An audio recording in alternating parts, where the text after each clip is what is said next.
कंजूस की कहानी सुनाने जा रही हूँ। तो चलिए शुरू करते हैं। एक बार एक गांव में एक कंजूस सेठ करोड़ी मल रहता था।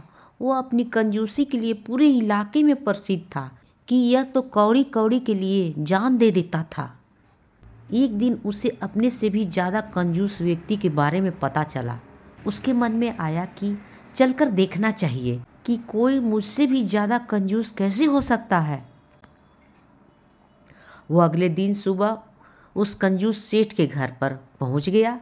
उस समय वह सेठ घर पर नहीं था। सेठ करोड़ीमल ने उसके बेटे को एक कागज दिया जिस पर 4 आम के चित्र बने हुए थे और कहा कि परिवार के साथ मिलकर बांट जोट करके खा लेना। दूसरे कंजूस सेठ के बेटे ने हवा में 6 सेव बनाए और कहा कि आप सभी परिवार सहित मिलकर बांट कर खा लेना। सेठ करोड़ीमल सोचने लगा कि यह तो कंजूसी में मेरा भी बाप निकल गया।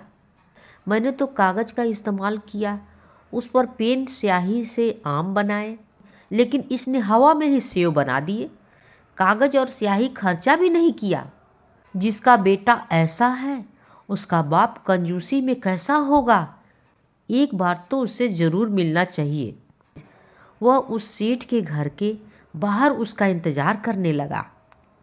कुछ समय बाद वह सेठ वापस आ गया तो वह बाहर खड़ा होकर उसकी बातें सुनने लगा। उसके बेटे ने बड़ी खुशी से अपने पिता को बताया कि दूसरे गांव से एक सेठ कंजूस आपसे मिलने आया था। उसने एक कागज़ पर बनाकर मुझे आम दिए और कहने लगा कि पूरे परिवार सहित खा लेना। मैंने हवा में ही उसे 6 सेव बनाकर कहा कि आप परिवार सहित बांट कर खा लेना। इतना सुनते ही कंजूस सेठ क्रोधित हो गया। तो बाहर खड़ा कंजूस सेठ सोचने लगा कि यह इतना क्रोधित क्यों हो रहा है। उसके बेटे ने तो हवा में ही सेव बनाकर दिए थे। वह सेठ अपने बेटे को कहने लगा कि अगर उसने आम दिए थे तो तुम सेव क्यों बनाकर दिए। आम बाजार में 20 रुपये किलो बिक रहा है और सेव 40 रुपये किलो। तुमको हवा में भी इतने महंगे फल देने की क्या ज़रूरत थी। आगे से इस बात का ध्यान रखना।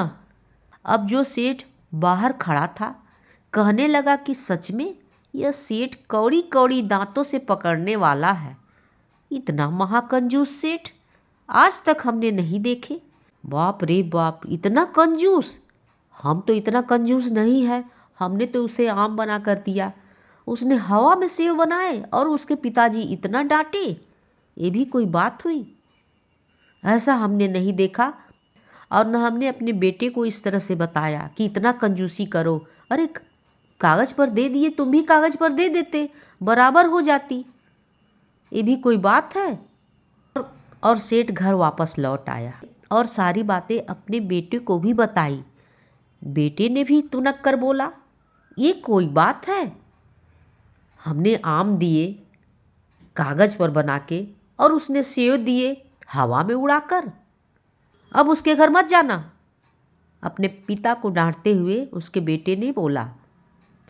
कहानी होती है समाप्त।